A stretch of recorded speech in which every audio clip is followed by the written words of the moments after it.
Olá, chegamos ao 21º dia do nosso plano de leitura da Palavra do Senhor durante um ano e hoje nós vamos estudar os capítulos 11 a 13 do livro de Êxodo.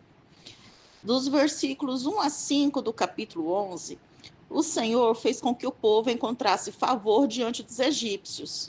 Assim, os egípcios deram voluntariamente presentes aos israelitas por causa da intervenção do Senhor, onde diz: todo primogênito morrerá.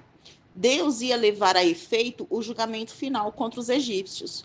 O filho primogênito de cada família ia morrer. Esse seria um golpe terrível sobre os egípcios, uma vez que o primogênito normalmente concretizava as esperanças, ambições e alvos da família. O julgamento divino foi a justa retribuição da parte de Deus pelo pecado e iniquidade deles. A crueldade com que eles tinham tratado os hebreus e o afogamento dos nenéns masculinos eram, na realidade, uma perseguição ao primogênito de Deus. Agora, falando sobre o versículo 8 do capítulo 11. Moisés expressou ira como representante do Senhor. A observação da ira contribui para o reconhecimento de Moisés. Embora soubesse do endurecimento do coração, ele considerava o faraó responsável por suas ações. Agora vamos falar sobre o capítulo 12 do livro de Êxodo. No versículo 2 do capítulo 12, por causa daquilo que o Senhor estava para realizar no mês corrente, os israelitas deveriam considerá-lo o primeiro mês do ano. O primeiro mês do ano hebraico chama-se Abib, que é ali entre março e abril. Este versículo parece registrar a instituição desse novo calendário religioso, com a comemoração do Êxodo. Dos versículos 3 a 5 do capítulo 12, para escolher um cordeiro, 4 dias de antecedência seriam suficientes para se observar algum defeito nele. Porém, mais importante, a escolha antecipada chamaria a atenção para o fato de que exatamente o suficiente deveria ser preparado para as pessoas que haveriam de comer juntas. Dos versículos 8 a 10 do capítulo 12, a refeição da Páscoa devia ser comida às pressas, o cordeiro assado por inteiro e acompanhado de pães asmos. As ervas amargosas relembravam o amargor dos sofrimentos da escravidão no Egito. Essas ervas amargas eram semelhantes à alface. O sangue na porta identificava os moradores das casas como pessoas que temiam ao Senhor. Dos versículos 11 a 12 do capítulo 12, a morte dos primogênitos dos seres humanos e dos animais constituía um julgamento contra o panteão dos deuses egípcios, pois muitos dos animais sagrados, que simbolizavam os deuses, foram mortos.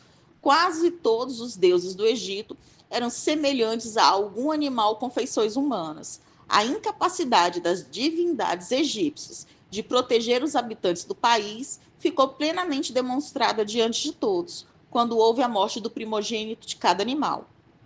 Dos versículos 14 a 20 do capítulo 12, a partir do versículo 14, o Senhor dá instruções de como deve ser celebrada a Páscoa, que deve ser um memorial, uma lembrança da libertação da escravidão do povo israelita no Egito.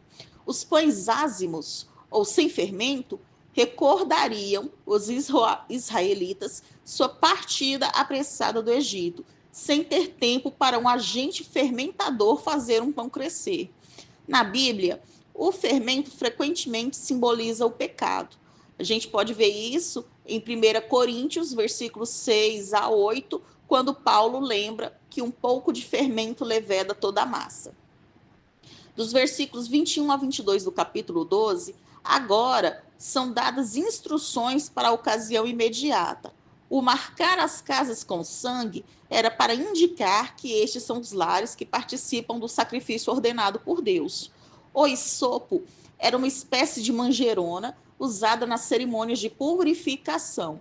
Os ramos e folhas de textura rica retinham o sangue suficiente para realizar o ato requerido. Do versículo 23 do capítulo 12, o destruidor é o anjo da punição e da destruição, usado também por Deus em 2 Samuel 24, versículo 16, quando Davi pecou por fazer um censo e Deus o mandou escolher entre 3 tipos de castigo. E ele escolheu que por 3 dias houvesse peste na terra. Aqui em Êxodo 12, versículo 23, não diz de que forma o anjo destruidor atuou, diferente do que foi em 2 Samuel 24, versículo 26.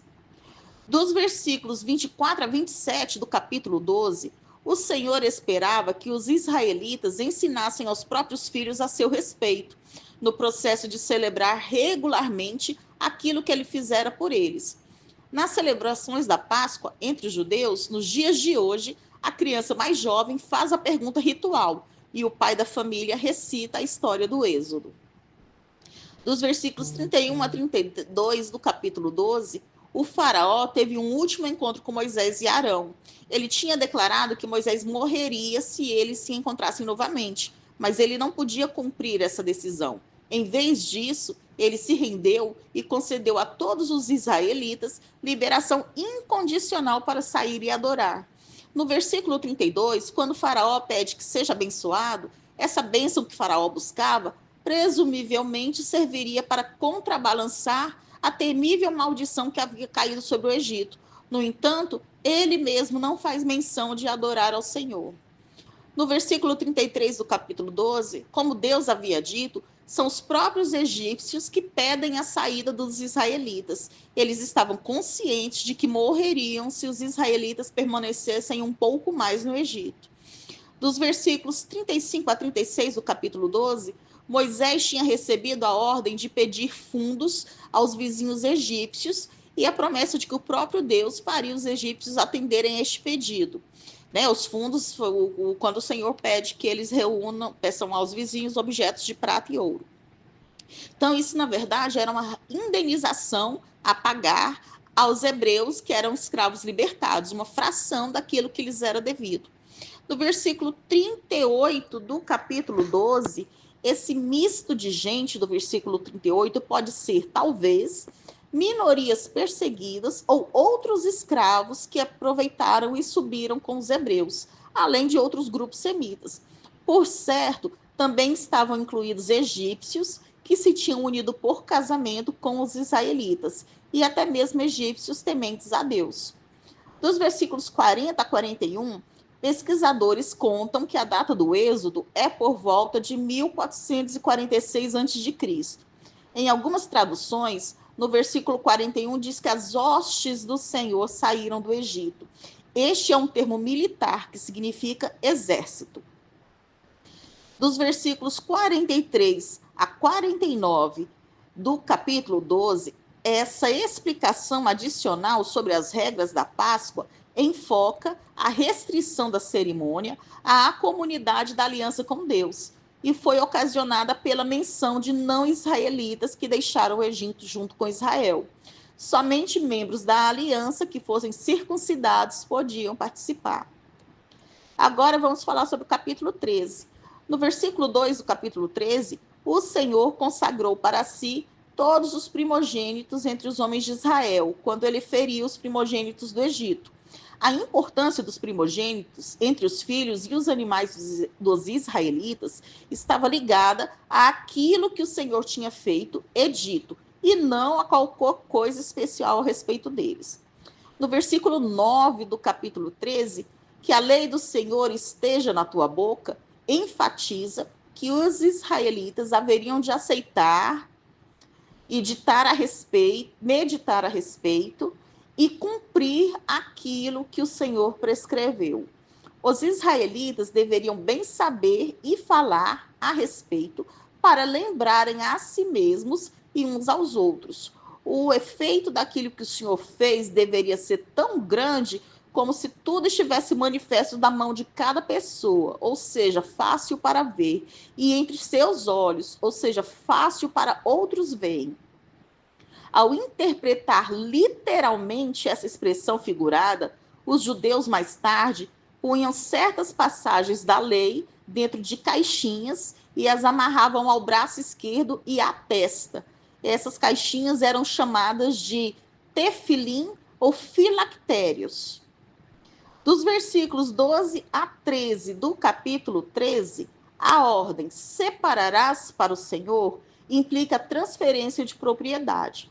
Os primogênitos dos israelitas, pessoas ou animais, estariam mortos se não fosse o Senhor que os salvasse no Egito, quando da morte dos primogênitos. Assim, os primogênitos pertenciam ao Senhor. Um animal dentre os rebanhos ou as manadas podia ser dado ao Senhor como um holocausto. Um filho primogênito sempre devia ser resgatado, sendo oferecido outro animal em seu lugar. Do versículo 17 do capítulo 13, o Senhor poderia ter levado seu povo em segurança por qualquer rota que desejasse. A questão é que o Senhor conhecia os israelitas e uma oposição dos filisteus teria sido desanimadora para os israelitas. Como resultado dessa escolha de rota, os israelitas veriam o Senhor lutar por eles. Eles experimentariam o cuidado do Senhor e a sua disposição para trabalhar em prol deles. Nos versículos 21 a 22 do capítulo 13, Deus colocou as colunas de nuvem e de fogo como evidência da sua presença, do seu amor e do seu cuidado por Israel. A presença da nuvem e do fogo permaneceu entre eles até chegarem à terra prometida, 40 anos mais tarde. Deus não somente está presente, mas também guia Israel dia e noite mediante a sua presença. Cerramos então hoje o estudo dos capítulos 11 a 13 do livro de Êxodo.